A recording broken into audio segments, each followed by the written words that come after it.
Hello everyone, welcome back to this channel. आज हम हमारे इस लेक्चर में देखने वाले हैं auto scaling.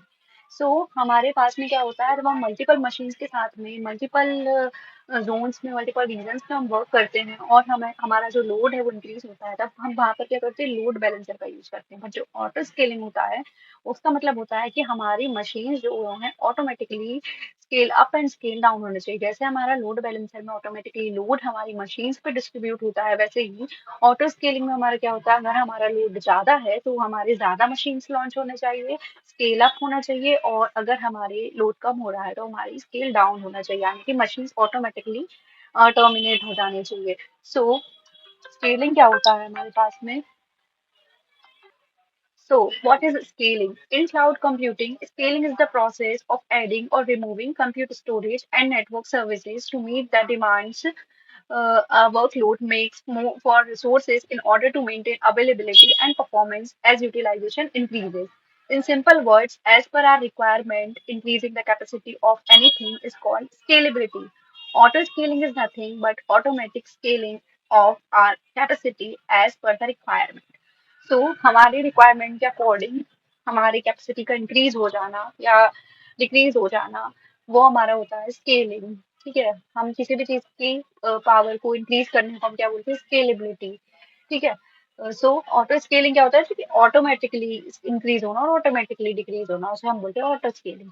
So here basically the concept is whenever the load on the server increase or decrease, auto scaling functionality helps to launch as well as terminate the EC2 instances.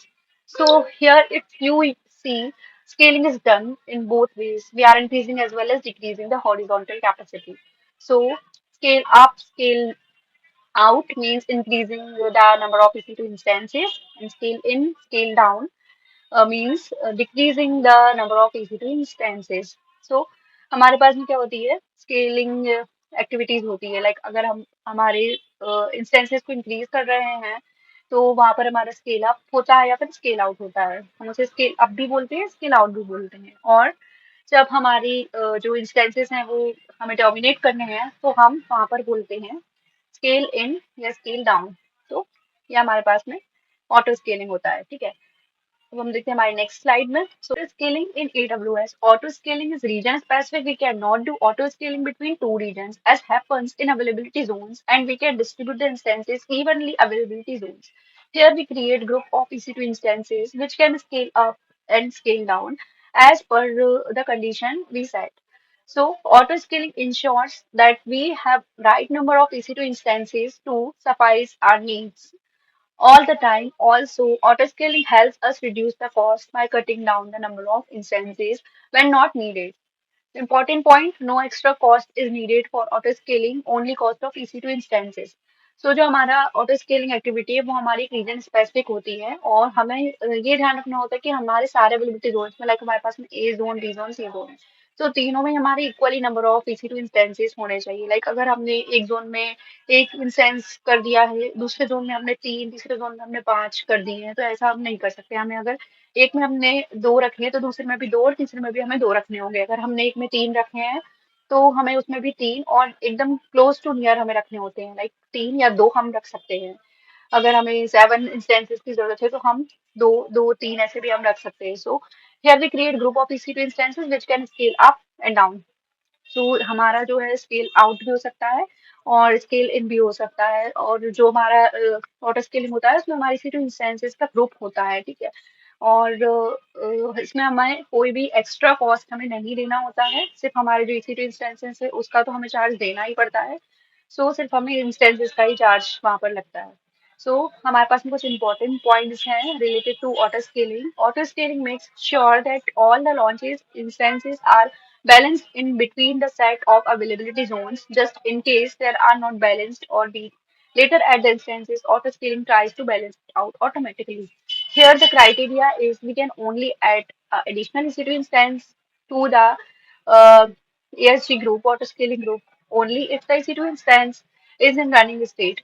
It's in the same AZ which is configured with the auto scaling group, and if the auto scaling group has reached its maximum limit, then we cannot add as the request fails. हमारे पास में क्या होता है, auto scaling group में हमारे पास होती है एक मिनिमम, मैक्सिमम और डिजायर्ड वैल्यू होती है। तो हमारी जो मिनिमम वैल्यू होती है वो होती है कि जब हमारा लोड सबसे कम हो गया, तब हमारे पास मिनिमम कितने इंस्टेंसेस होंगे। लाइक अगर हमारा सीपीयू यूटिलाइजेशन जो है वो हुआ है, हमने सेट किया है 50% हुआ, तो हमारे पास में 3 मशीन्स होनी चाहिए। तो 3 हमारे पास मिनिमम होनी चाहिए, 3 से कम नहीं होगी। और हमने एक मैक्सिमम वैल्यू डिसाइड करी है कि हमारा जो यूटिलाइजेशन है अगर 100% हो गया तो हमारे पास मैक्सिमम 10 मशीन हमारे पास में अवेलेबल होनी चाहिए, 10 से ज्यादा नहीं होनी चाहिए। ठीक है, तो मतलब वो 10 में हमारा काम हो जाएगा, इसलिए हमने वहां पर 10 सेट की है वैल्यू। और ठीक है, हमने सेट की है कि इससे कम नहीं होना चाहिए मशीन, मतलब 3 मशीन तो हमारी मिनिमम रन होनी ही चाहिए, हर अवेलेबिलिटी जोन पे हमारी एक मशीन रनिंग होनी चाहिए। ठीक है। और तो जो हमने मैक्सिमम वैल्यू डिसाइड की उससे ज्यादा हम मशीन को ऐड नहीं कर सकते हैं। एक हमारे पास में डिजायर्ड होती है, जब हम हमारे लाइक ऑटो स्केलिंग ग्रुप हम बनाते हैं, तो जो डिजायर्ड वैल्यू होती है कि उस टाइम पर हम अपने कितने मशीन लॉन्च करना चाहते हैं करंटली। लाइक हमने वो 5 दी है, तो हमारी 5 मशीन करंट में लॉन्च हो जाएंगी। और जैसे जैसे हमारा लोड कम होगा तो 3 होगी, जैसे जैसे हमारा लोड बढ़ता जाएगा तो मैक्सिमम 10 पर वो पहुंच जाएगी। ठीक है। सो इस तरह से हमारे ऑटो स्केलिंग ग्रुप हमारा काम करता है, ऑटो स्केलिंग की strategy. So ELB with auto scaling, we can attach one or more elastic load balancer to the auto scaling group. The ELB must be in the same region. Once we configure this, any C2 instance existing or added by the ESG will be automatically registered with the ESG defined ELB. While enabling ELB with ESG, we always need to enable ELB health check as well as by default ESG uses easy to health check option. अपने auto scaling group को एक से ज्यादा elastic load balancer attach कर सकते हैं, but जो elastic load balancer है वो हमारे सेम रीजन में ही होना चाहिए जिस रीजन में हमारे ऑटो स्केलिंग ग्रुप है, हमारे इसी इंस्टेंसेस है। सो जब हम हमारे इलास्टिक लोड बैलेंसर को कॉन्फ़िगर कर देते हैं हमारे ऑटो स्केलिंग ग्रुप के साथ में, सो ऑटोमेटिकली जो इसी इंस्टेंसेस लॉन्च होंगे वो उसी एग्जिस्टिंग ऑटो स्केलिंग ग्रुप में हमारे ऐड हो जाएंगे। और जो हमारा ऑटो स्केलिंग ग्रुप है वो तो हमारा क्या है, हेल्थ चेक करता ही है कि हमारी इंस्टेंस स्टेटस चेक और सिस्टम स्टेटस चेक ये सभी देखता है। बट जो ELB होता है हमारा इलास्टिक लोड बैलेंसर, वो भी हमारा हेल्थ चेक करेगा, क्योंकि वो क्या करेगा, जो लोड होगा वो सिर्फ हेल्दी इंस्टेंसेस को ही सेंड करेगा, इसलिए ELB का भी हमारा एक अलग से हेल्थ चेक होता है। ठीक है। सो अभी हम देखते हैं, हेल्थ चेक में हम देख रहे हैं कि auto scaling by default classifies its EC2 instances status healthy और unhealthy with the help of EC2 status check. By default, the health check grace period is 300 seconds.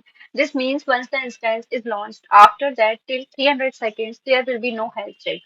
It's not recommended to keep this value as zero, as if this is kept zero, once the instance is launched, immediately it will start health check, and we all know that it takes some time for the instance to get into initialized state, that is 2 by 2 status.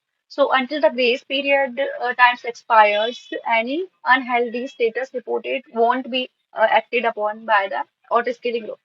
सो हमारे पास में क्या होता है, एक health check grace period होता है, like हमने उसकी वैल्यू सेट करी हुई लाइक 60 सेकेंड्स, तो वो 60 सेकेंड्स तक देखेगा कि हमारा इंस्टेंस हेल्दी है या नहीं, रनिंग आया है या नहीं। अगर वो 60 सेकेंड्स में रनिंग नहीं आया तो वो हमारा अनहेल्दी स्टेटस हो जाएगा। तो जैसे इसमें वैल्यू दिख रही है कि 300 सेकेंड्स है। ठीक है, सो अगर 300 सेकेंड्स में वो हमारा इंस्टेंस हेल्दी नहीं आया तो वो हमारा अनहेल्दी कंसीडर हो जाएगा, और वो ऑटो स्केलिंग ग्रुप में हमारा जो अनहेल्दी ही रिपोर्ट होगा।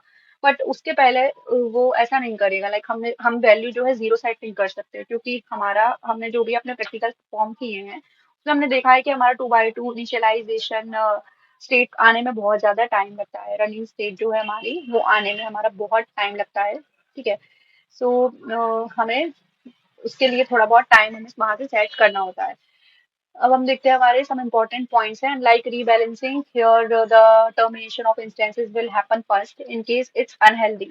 Then the auto scaling group attempts to launch new instances to replace the terminated one.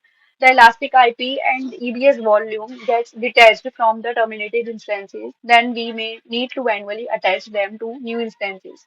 Basic monitoring is enabled by default as it is free of cost, 300 seconds की होती है हमारे पास में, and we can also make instances in standby state manually in case we want to do any patch activity. The ASG will not do any health check on these machines, and there won't be any load forwarded on this machine for that time period. होता है like rebalancing में क्या होता है कि हमारा जो है एक इंस्टेंस पहले लॉन्च होता है, उसके बाद में हमारा अनहेल्दी इंस्टेंस टर्मिनेट होता है। बट ऑटो स्केलिंग में हमारा क्या होता है, अगर कोई इंस्टेंस अनहेल्दी तो वो पहले टर्मिनेट होगा, उसके बाद में हमारा न्यू इंस्टेंस लॉन्च होगा। ठीक है, और जब भी हमारा कोई इंस्टेंस टर्मिनेट हो जाता है ऑटो स्केलिंग में, तो उसके साथ भी एसोसिएटेड जो भी हमारी इलास्टिक आईपी होती है या फिर ईबीएस वॉल्यूम अटैच होती है, तो वो भी हमारी डिटैच हो जाती है। तो हम उसे किसी डिफरेंट इंस्टेंस के साथ भी हम उसे मैनुअली अटैच कर सकते हैं। और जो हमारी बेसिक मॉनिटरिंग होती है 5 मिनट की, वो हमारी इनेबल्ड होती है ऑटो स्केलिंग ग्रुप में। हम उसे एडवांस मॉनिटरिंग में भी कर सकते हैं, जो कि हमारी 1 मिनट की होती है। And can also make instances in stand by. So हमारे पास में स्टैंड बाय में भी इंस्टेंस होते हैं, लाइक हमें अगर एडिशनल कोई एक्टिविटी करनी, पैसिव एक्टिविटी किसी इंस्टेंस पर परफॉर्म करनी है और उसका हमें हेल्थ चेक नहीं करवाना है, क्योंकि उसके लिए हमारा मतलब बहुत टाइम लगेगा ना हेल्थ चेक करने के लिए। सो इसलिए हमें वहां पर कोई एडिशनल वर्क के लिए स्टैंड बाय पर भी हम मशीन रख सकते हैं।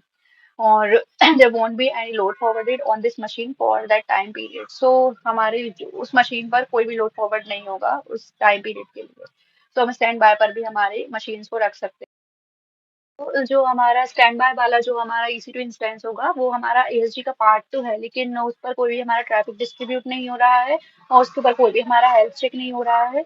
सो हम उस पर अपनी troubleshooting and patching activity कर सकते हैं। सो अभी जो हमारा टेम्परेरी क्या होता है, आउट ऑफ सर्विस होता है, बट हम उसको वापस से इन सर्विस स्टेट में भी ला सकते हैं और फिर उसके बाद उस पर हमारा लोड जो है डिस्ट्रीब्यूट हो सकता है और सारा ट्रैफिक हमारे उस इंस्टेंस पर भी जा सकता है, लाइक अदर EC2 इंस्टेंसेस। ठीक है, सो अब हम देखते हैं हमारा ऑटो स्केलिंग के कंपोनेंट्स। जो हमारे पास में होते हैं ऑटो स्केलिंग के कंपोनेंट्स, लाइक लॉन्च कॉन्फ़िगरेशन होता है, ऑटो ऑटो स्केलिंग ग्रुप होते हैं और स्केलिंग पॉलिसीज होती है, वार्म अप टाइम होता है हमारा, ठीक है, कूल डाउन पीरियड होता है, हेल्थ चेक ग्रेस पीरियड होता है। सो हमारा जो लॉन्च कॉन्फ़िगरेशन क्या होता है कि लॉन्च कॉन्फ़िगरेशन में हमारे लाइक क्या क्या हमने कॉन्फ़िगर किया है, हम एक मशीन लॉन्च कर देते हैं। ठीक है, और फिर उसी कॉन्फ़िगरेशन के अकॉर्डिंग हम अपने दूसरे मशीन्स को लॉन्च करते हैं। इसमें AMI होता है, अमेज़न मशीन इमेज, और लॉन्च कॉन्फ़िगरेशन। इसमें बहुत लोगों को कन्फ्यूज़न होता है कि ये दोनों ही सेम है, बट जो AMI है उसमें सिर्फ़ हमारा सॉफ्टवेयर कॉन्फ़िगरेशन होता है और एंड ऑपरेटिंग सिस्टम होता है। बट जो हमारा लॉन्च टेम्पलेट होता है या हमारा लॉन्च कॉन्फ़िगरेशन होता है, उसमें हमारा क्या होता है कि AMI की पैर हमने किस टाइप का AMI यूज़ किया है, कौन-सा हमने की पैर यूज़ किया है, हमारा इंस्टेंस टाइप कौन-सा है, हमारा ज़ोन कौन-सा है, सिक्योरिटी ग्रुप्स कौन से हैं। सो वो सब ज़ोन नहीं, सॉरी, इसमें ज़ोन नहीं आया क्योंकि ज़ोन ऑटोमेटिकली वाटर स्केलिंग में ऑटोमेटिकली ज़ोन में डिस्ट्रीब्यूट हो जाता है। ठीक है, तो इसमें हमारा AMI की पैर लाइक एक हम इंस्टेंस का एक टेम्पलेट बना लेते हैं कि फिर उसी टेम्पलेट का यूज करके सेम कॉन्फ़िगरेशन से ही हमारे मशीन्स लॉन्च होने चाहिए। क्योंकि अब जो मशीन है वो तो हमारे ऑटोमेटिकली लॉन्च हो रहे हैं, तो वो किस कॉन्फ़िगरेशन से लॉन्च होगी। अगर हम मैनुअली लॉन्च करते हैं कोई EC2 इंस्टेंस, तो वहां पर हम की पैड, सिक्योरिटी ग्रुप्स, ये सब हम सिलेक्ट करते हैं। बट अगर हम अपना एक लॉन्च कॉन्फ़िगरेशन बना देते हैं, फिर उसी कॉन्फ़िगरेशन के अकॉर्डिंग हमारी मशीन्स लॉन्च होगी। ठीक है, और इसमें हमारे पास में होते हैं auto scaling group. Here we can select the group name, group size, minimum maximum desired हमारे ग्रुप साइज होता है। और इसमें हमारे हेल्थ चेक भी होते हैं। हेल्थ चेक पीरियड होता है which is 300 second by default, यानी कि 5 मिनट का हमारा होता है। जो हेल्थ चेक ग्रेस पीरियड अभी हमने बताया था वही। ठीक है, तो ये हमारे हो गए auto scaling group. Minimum maximum और डिजायर्ड होती है हमारी की हमारे मिनिमम कितने इंस्टेंसेस होना चाहिए अगर हमारा लोड सबसे कम हो जाता है, और अगर हमारा लोड हाईएस्ट पर पहुंच जाता है तो हमारे हाईएस्ट हमारे मशीन नंबर ऑफ मशीन कितने होने चाहिए, इससे ज्यादा नहीं आने चाहिए। और फिर हमारे डिजायर्ड वैल्यू होता है कि जब हम अपने ऑटो स्केलिंग ग्रुप क्रिएट कर रहे हैं तो उस टाइम पर हमारे कितने मशीन्स लॉन्च होने चाहिए। सो ऐसे ही हमारे पास में होती है स्केलिंग पॉलिसीज। तो स्केलिंग पॉलिसीज में हमारे पास में होती है simple scaling, step scaling, predictive scaling से मल्टीपल हमारे पास में स्केलिंग पॉलिसीज होती हैं।